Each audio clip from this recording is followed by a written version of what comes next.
My ultimate dream is to become the Prime Minister, but in the next couple of years, leading up to that, I plan on working in the public sector to give back meaningfully to the holistic growth of Jamaica. A former ward of the state, not only dreaming big, but climbing the ladder of success to achieve his goals. Dwayne Haynes shares his story with us on Jamaica Magazine in a little while. Welcome, I am Adrian Atkinson. Dwayne's achievements are in part a result of him being nurtured in the government's foster care system. So today we also share how you can become a foster parent and help a child to achieve his or her fullest potential. That's such a rewarding experience. Stay with us as we share other important messages and the latest news of the day.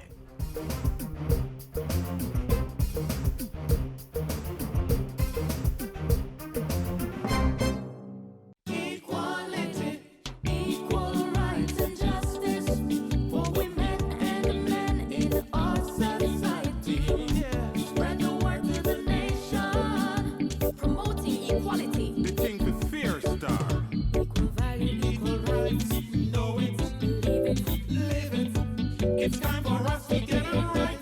Equal rights and justice. For our men and women. Equality. A message from the Bureau of Gender Affairs and Dispute Resolution Foundation, paid for by the UN Women Fund for Gender Equality.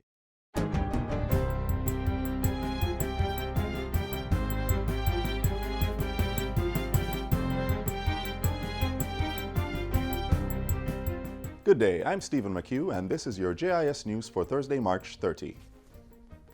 Government has officially launched its National Financial Inclusion Strategy, NFIS, to engage more individuals and businesses in a stable and secure formal financial sector.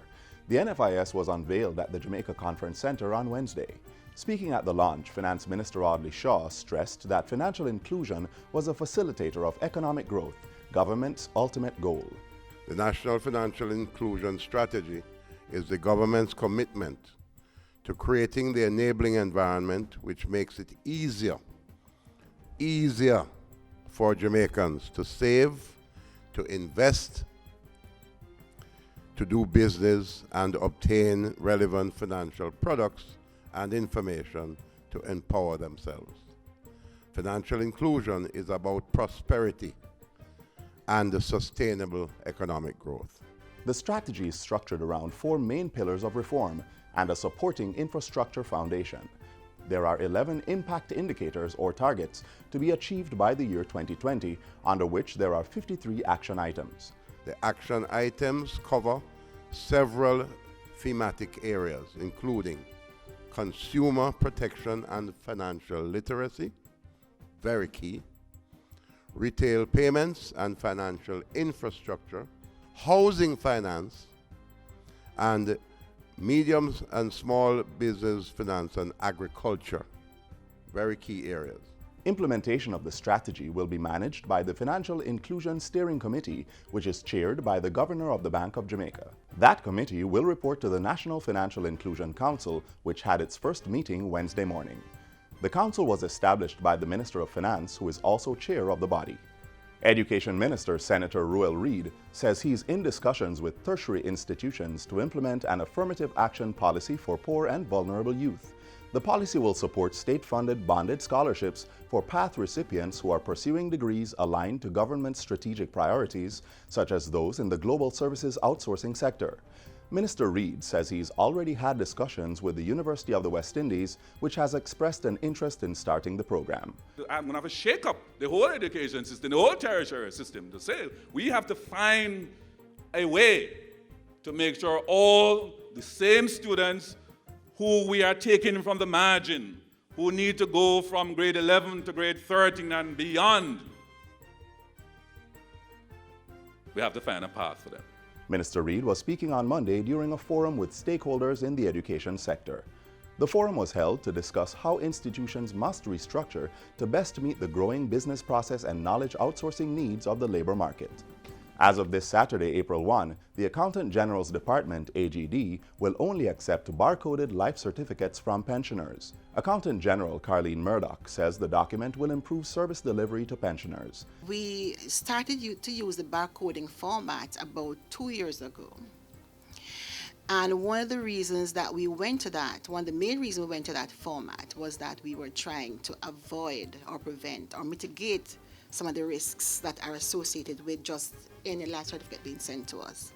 Mrs. Murdoch was addressing a recent JIS think tank. The Justice Ministry has embarked on an island-wide public education tour to raise awareness about human trafficking.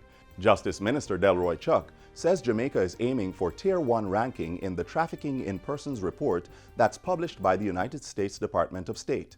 The country now has a Tier 2 ranking, which was upgraded last year from the Tier 2 watch list. Countries with a Tier 1 ranking are those whose governments fully comply with the minimum standards of the U.S. Trafficking Victims Protection Act. So yes, the Jamaican government is looking at all legislation to ensure that we have the framework to deter human trafficking. Now, certainly, wherever we see exploitation, then what we are going to do is to ensure that these cases are brought to court and they will be dealt with expeditiously.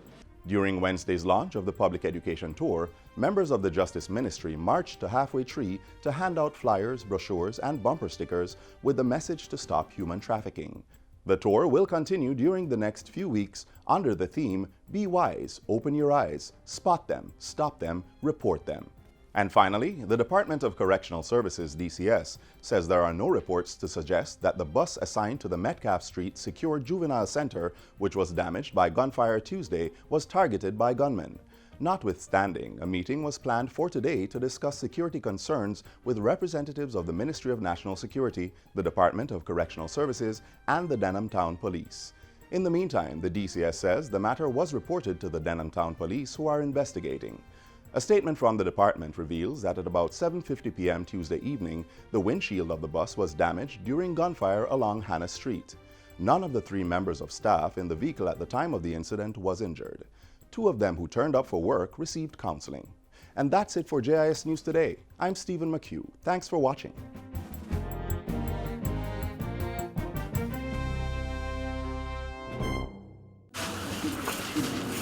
Nikki baby, come here. You understand, so I have to send you to your auntie so you can go to school and turn out better than me.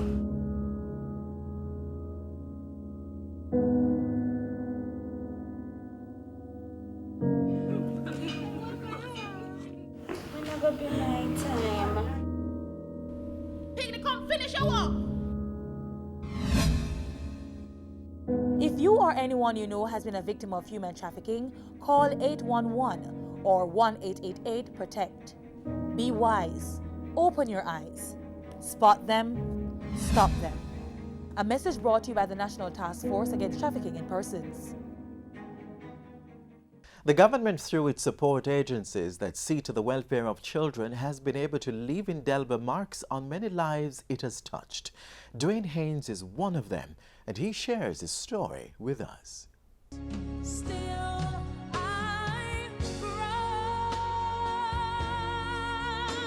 Hi, my name is Dwayne Haynes, a former ward of the state and currently a second-year student at the University of the West Indies, Mona campus.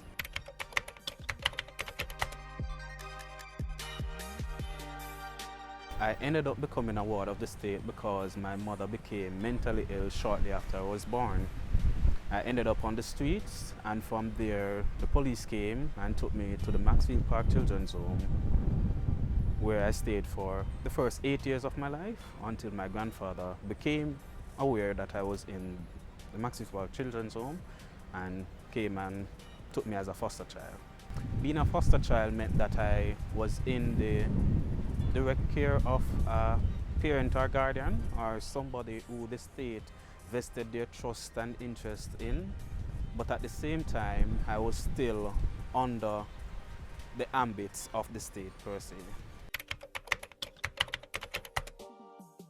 Some of the challenges that I faced while being at the Maxfield Park Children's Home included not being around family, not really having that close bond with persons in particular.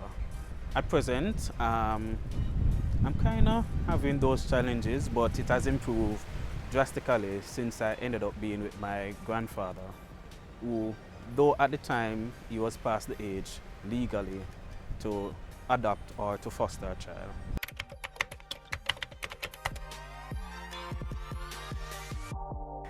was a really good tenure. It was a really good experience being in charge of the student body, making critical decisions, at times intervening in certain matters as it relates to student-school relationship, school administration relationship. It was really good. Persons did not know I was a ward of the state, nor did they know that I had challenges growing up. Because my grandfather always instilled in me that you must always carry yourself in such a manner that you blend in, but at the same time you stand out. So persons don't need to judge you on that basis that you are a ward of the state or you are a bit less fortunate than others. They need to judge you based on the characteristics which you display to the world. And that's what I took.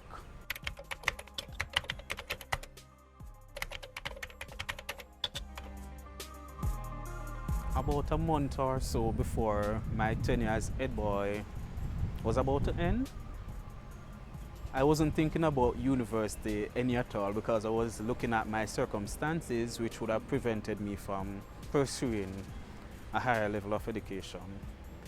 However, the Child Development Agency again intervened and they sought scholarships for me, in particular the COJO Scholarship, Children of Jamaica Foundation Scholarship, which is an overseas-based diaspora scholarship. It was from there that I initially started the University of the West Indies, pursuing a degree in law, but due to financial challenges, I ended up switching to management studies. I have no regrets because this doesn't stop my dream of achieving and becoming the best that I can be. We have a couple of programs because it's in our strategic objectives at the CDA. So the youngsters we have in place from they're about 15 to 18, we ramp up what we call the permanency planning, which would aid them to have a smooth transition, re-socialization into the wider society. We have children going to university, going to nursing school, medical school, and other vocational school also that we support. We have youngsters who have been awarded for their academic achievement, and we have got scholarships for them from a number of private sector organizations, and that has aided them in completing their studies. So they are doing well academically. We have to make sure that they also do well vocationally and ready for the world.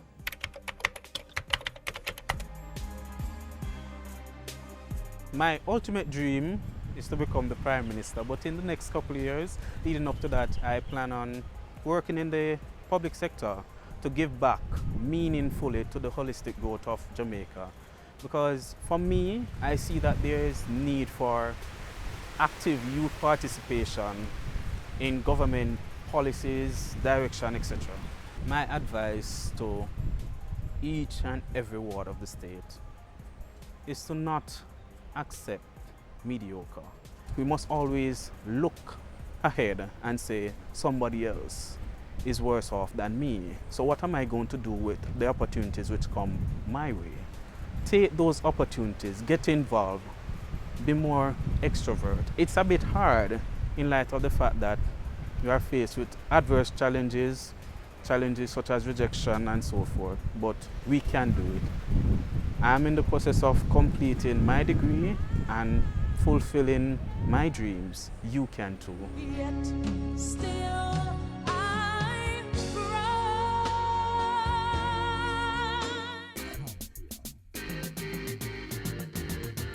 Stand up and get in the race. I can become the master of my destiny. Step up your stride, make we work like a harder. Do it like Veronica, more than a supper. We can rise above the challenges and shine. Was with passion in your heart. Make a plan and stop all the idling. You think I saw? We reach our the edging. I can, you can. Like our Olympians, every Jamaican can. Earlier, we heard from a former ward of the state who, through his determination, excelled academically to become head boy of St. Jago High School and is now a university student. For most of his life, Dwayne was cared for by a foster parent. The foster care program is operated by the government, and persons are encouraged to be part of this initiative that allows you to make a positive impact on the lives of vulnerable children. Here's how to get started.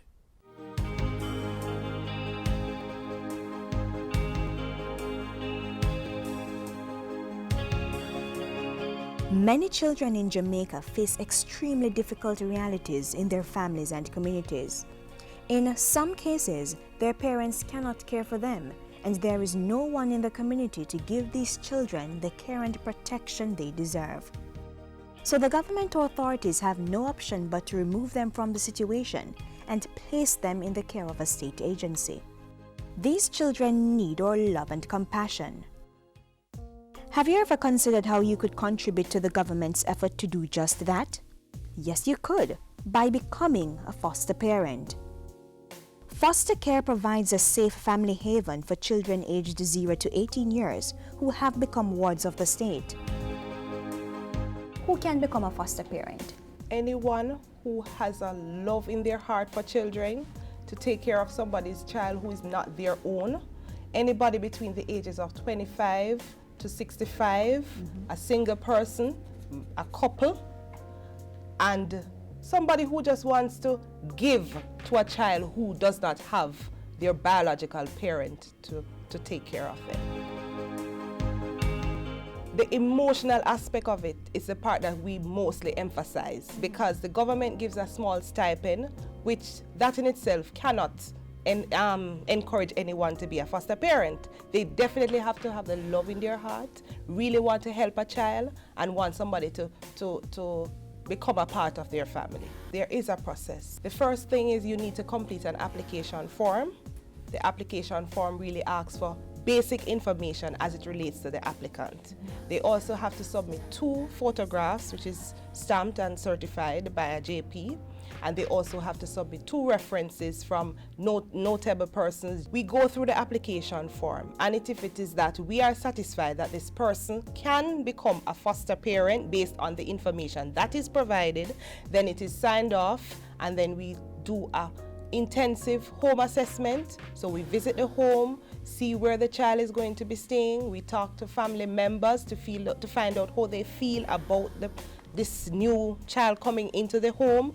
After that is done, we also undergo training. So foster parents are trained in parenting skills. We assist them in terms of budgeting. When the children are placed in foster care, they are assigned a caseworker. The caseworker is supposed to visit the home every 6 weeks. There's also the office where they can come and make whatever issues they have, it can be discussed. There's counseling, support counseling. If there are other issues as relates to the children, they can be referred to see the clinical psychologists and other support services.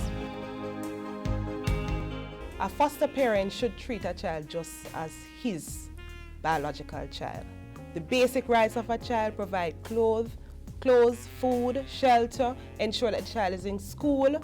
We also encourage that the child is going to church, and we want them to provide all the basic needs that the child has. So fostering is no different from having your own biological child. It's basically the same thing.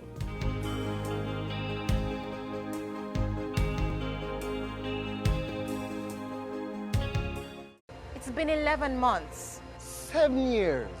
12 years. Since I became the most important person in the world. It's a big responsibility to know that her future is in our hands. I have to tell him and show him that he is my #1. I want to prepare them for life's journey. So as them grow, them know the difference between right and wrong. I gotta make sure that I keep him out of bad company. Because if I don't raise him right, the streets are gonna raise him. I feel, she feel. If me stumble, him fall. Knowing I'm responsible for their future and they're responsible for Jamaica's future. So I won't give up or allow her to quit. I'm gonna make sure I'm safe on the straight and narrow. Me prefer to tell them no now than watch them regret it later. Because to the world, I'm just another person. But to my child, I'm the whole wide world.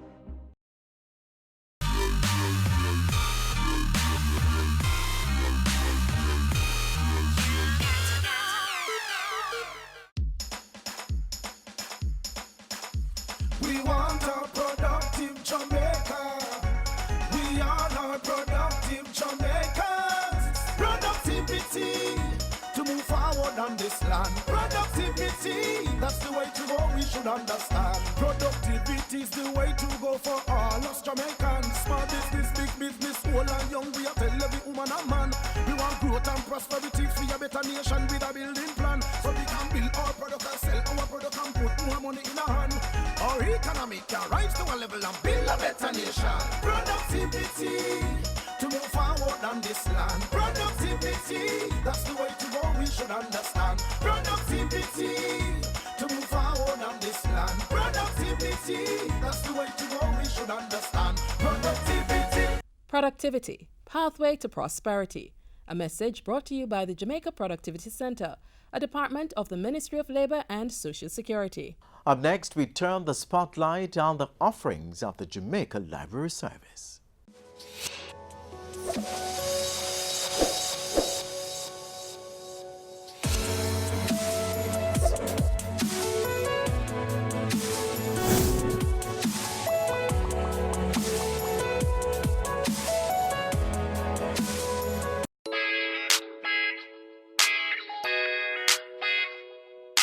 Libraries across the world have oftentimes been referred to as the poor man's university because they provide educational and recreational services without cost.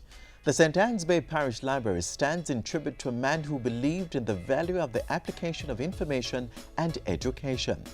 That man was Jamaica's first national hero, the Right Excellent Marcus Mosiah Garvey. He was an ardent advocate for the use of the poor man's university as a tool to open doors to the unknown. The St. Anne Parish Library was established in 1947 and has grown into one parish library and 11 branch libraries across the parish of St. Anne.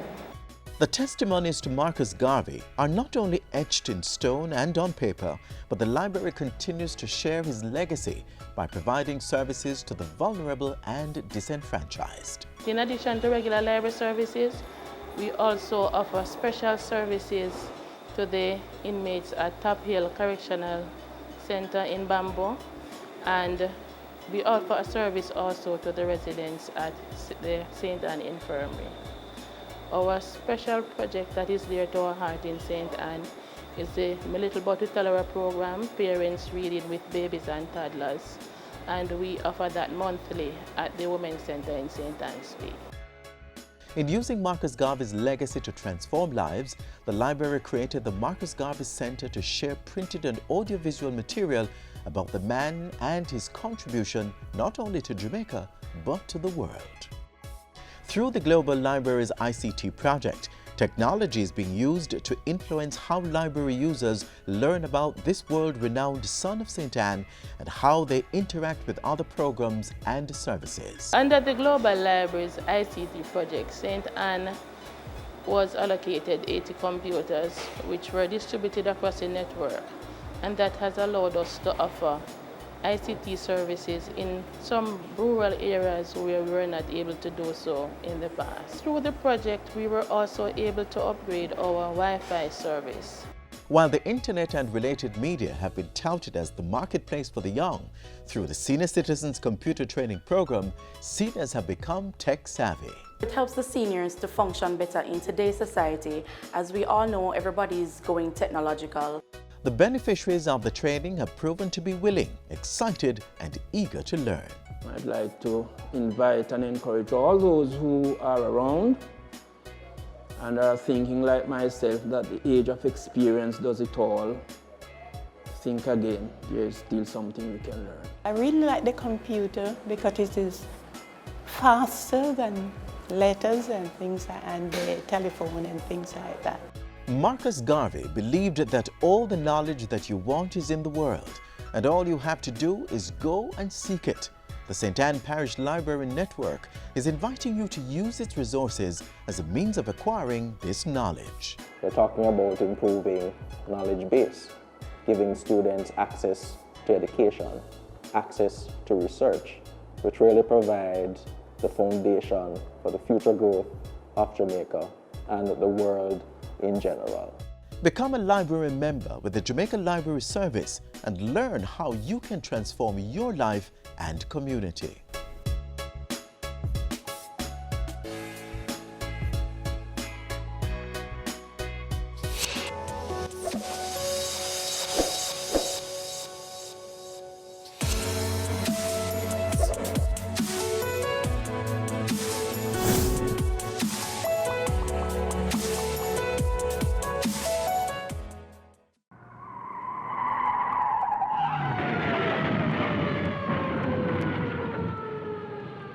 Each time you're not paying full attention to the road environment, the greater your chances of getting in a crash like that.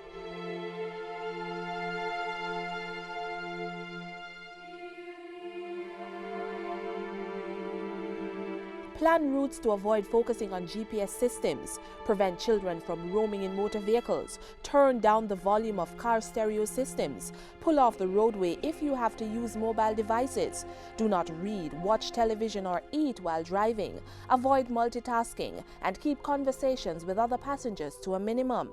Whether you walk, ride or drive, avoid potentially fatal distractions. New day is dawning, it's time to arise. We are the gene of achievement and pride.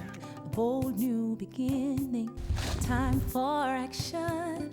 We have the spirit to fight on. This is Jamaica, this is our land. We have our future with God in our plan. We'll play our part building this great nation. This is Jamaica, this is our land. Let us make every effort to forge unity and resolve to work hard for our prosperity.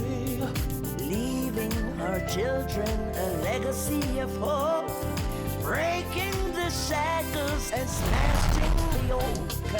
This is Jamaica, this is our land. This is our we have our future with God in our plan. We'll play our part building this great nation. This is Jamaica, this Let me hear the children say. This is Jamaica, this is our land. We have a future with God in our plan. We'll play our part building this great nation.